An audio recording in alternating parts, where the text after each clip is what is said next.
Сәлем достарики, қалдарыңыз қалай? Сіздермен Динара Ибраева, и бүгінгі Қазақ ТВ каналында мен жаңа зодиакалды видеороликтер топтамасын жалғастырып, жалпы астрологиялық қарама-қарсы белгілер туралы, бірақ та негативті мағынада. Өзіміздің ең қараңғы қасиеттерімізді түсіндіруші роликтерге бағыштайын деп тұрмын. Себебі шынымен тек өзінің негативті қасиеттерін қабылдап, оларды түзелуге құдіретті адамдар ғана жалпы өзгеруге күштері болмай ма? Ал жалпы неге қарама-қарсы белгілер дегенде, себебі олар бір-біріне қатты тартылатын, тура магнит секілді, бірі позитивті, екіншісі негативті полюсқа ұқсас. Өзінде жоқ қасиеттермен бөлісіп отыратын, жоқ табиғатқа ие болады. И жалпы бүкіл зодиак шеңбері 12 шоқ жұлдыздан тұрып, олардың әрқайсысына белгілі бір аумақ жауап береді. Сонымен бұл бір энергияның екі инкарнациясы, қарама-қарсы зодиактарымыз әртүрлі қаптамада материалдық әлемге бір серпін береді. Солайша нақты осы видеоролик арыстандар мен оларға 180 градус аралығында орналасушы соғыштарға арналатын болады. Арыстандар идеалды вариантта жарқын, көрнекті, тағы да драмаға жағын адамдар болып, басқарушы жұлдызы күн секілді өзінің ең позитивті, жарқыратып, толы шеберлік талантымен өзін көрсетуге икемді болады. Бірақ қараңғы жағынан ең негативті қалетін драмалық асырумен, көбіртірумен, барлық жағдайларды жағын жүрегіне қабылдаумен оңай отталады. Көбінесе өзіне деген менсінбеуді тура содан патшалық сенімнен артылатын секілді ішіндегі жыртқыш жағын ояндырып, қаттыгез, тағы да сөздік өлтірулерге баруы мүмкін. Солайша, олар ешқашан өш алу керектігіне екіленбейді. Себебі абыройын түсірдіңіз ба, әлбетте жауап аласыз деген нүкте дәрежесінде сезімтал, майда шүйдеге де мән беретін. Ашығын айтқанда сынды көтере алмайтын жандар деп есептеледі. Қараңғы вариантта арыстандар шексіз менмендікке барлығы мен үшін, барлығы тек маған деген патшалық нүкте дәрежесінде шексіз құрметпен, зейін, мақтауларды, масаттануларды жұрттан талап етуші болады. Сыртылай қалай ол күлкілі болып көрінбесе де, жалпы ондай мақтаулар үшін айтатындай жұмыс жасамаса да, көбінесе ашықша сол құрметті талап етуші мәселелерді, жағдайларды еске түсіретін қылқы ие болады. Негативті арыстандар көбінесе өздерін басқаларға қарағанда жоғары бақылайтын, өздік тәкаппар, сәнқой, жұртпен қысқа қарым-қатынас форматында сүйкімді болып көрінгісі келетін. Бірақтан сонда да өзінің ерекшелігін айтып өтуден шаршамайды. Көбінесе өзін көрсетуді, ақылдығын көрсету жолында араласпайтын мәмілелерге де, соралмаған кеңестерге де талай араласушы болады. Жұртты өзіне мойсындырумен қандай керемет адам екендігін көрсету мақсатында қолданатын тактикаға ие болады. Мүмкін сол үшінде арыстандардан, мысалы үшін, кинематография, шоумендер, саясаткерлер, азаннан кешке шейін өтірік айтатын, немесе жалпы өзін көрсеткісі келетін адамдар ретінде тура өздерінің ДНК молекуласында мен бірінші болуым керекпін деген қандайдар ақпарат ие болған сияқты болып көрінеді. Ал айтайлық, кері жағдайдашы, ешкім оларға мән бермей, өз жұмыстарымен айналысып кетсеші, әлбетте қаны қайнап, үлкен топаландарды бастауға ұялмай, өзінің қандай жетілмегендігін көрсетуге бару мүмкін. Құмарлығы әлбетте менмендігімен қосылғанда ешкімге мән бермей, тек өзінің қамын ойлайтын, тоймайтын, әртүрлі өтіріктермен таза алдауларға баратын аферистерге айналуы мүмкін. Соқыр, менмендігі бір ұсталған ойдан немесе планнан шетке шыға алмайтын, себебі қалайша мен қателік жіберу мүмкін деген ұстанымы өзгеруіне қадірлік жасаушы. Ашықша біреудің кеңесін болсын, немесе ақылын болсын, оны соралмайтын, мойындай алмайтын, шексіз менмендікке ие. Арғарай арыстандардың қызғаншақтығы, бәсекеге жоғары қызығулығы, айлакерлікке, өтірік біреудің қараңғы жақтарын ашуға, ол адамның беделін түсіруге, тынымсыз жұмыс атқаруға тырысар екен. Себебі және бір рет, арыстандардан басқа ешкім үздік болу мүмкін емес. Шыдамсыздығы тура басқа от белгілеріне қарасты қасиетті ұқсас, яғни қалаған сол кезде талап етуші балақайлығы. Шыдамдылықты талап етуші ол бизнес, махаббат, тағы басқа маңызды дамуына талап етуші жұмыстарының тез бұзылуына, өзін тез нәтижелерді талап етуші мұқтаждығы себебі жеңілетін болады. Махаббаттық қарым-қатынасташы қатты сүю қажеттілігі бірінші сүйемін деген адамның арқасынан елігіп кету ықтималдығын асырады.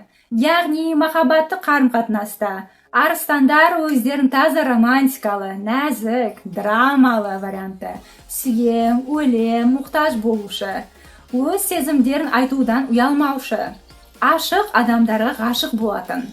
Қандай кемшіліктеріңіз болса да, жалпы арыстандардың менмендігін бақылаушы, көтеруші болсаңыз, соның өзі де жеткілікті болады.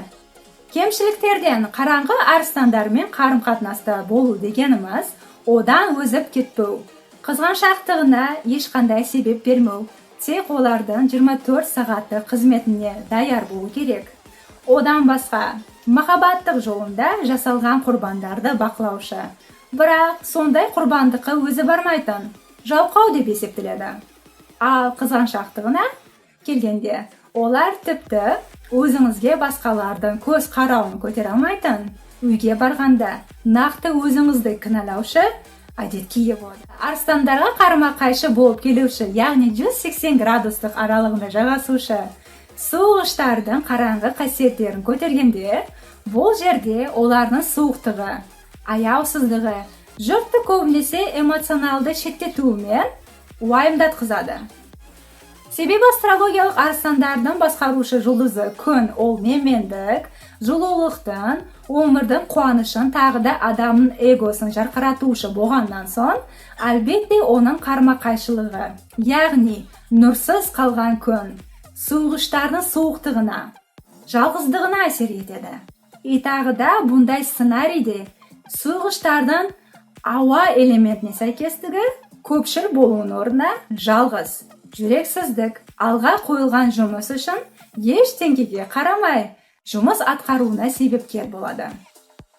Яғни ешкімнің сезімдерімен санаспайтын робот секілді қатты негативті қалетінде осылайша көрінер екен. Ең қараңғы жағында суығыштар өз идеалдарын өмірге келтіру жолында икемсіздікке, саяси өмірімізде адамдардың жағдайына қарамай, оларды құрбандыққа шалуға қорқпайтын мүмкіншілікке ие.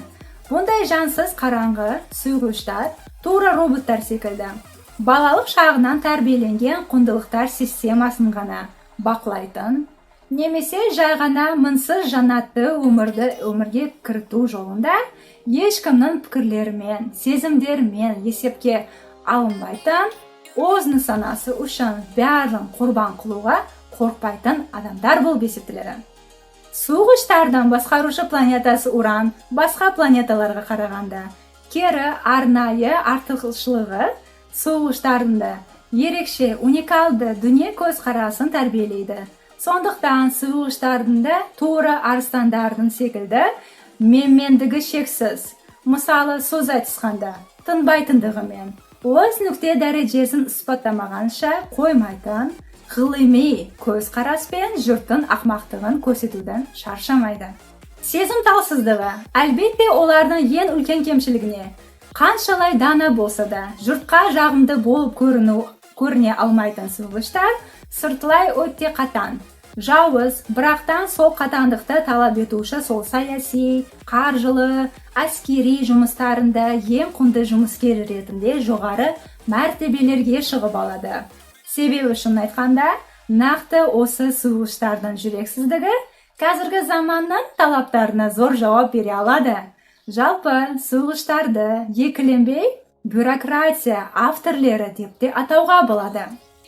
Махаббаттық қарым-қатынаста қараңғы суығыштар жабық, өз сезімдерін түсінбейтін, немесе мойындалмайтын, сүйіп келуші жандарының басқа тіпті туыстарынан аулақ болуға тырысады.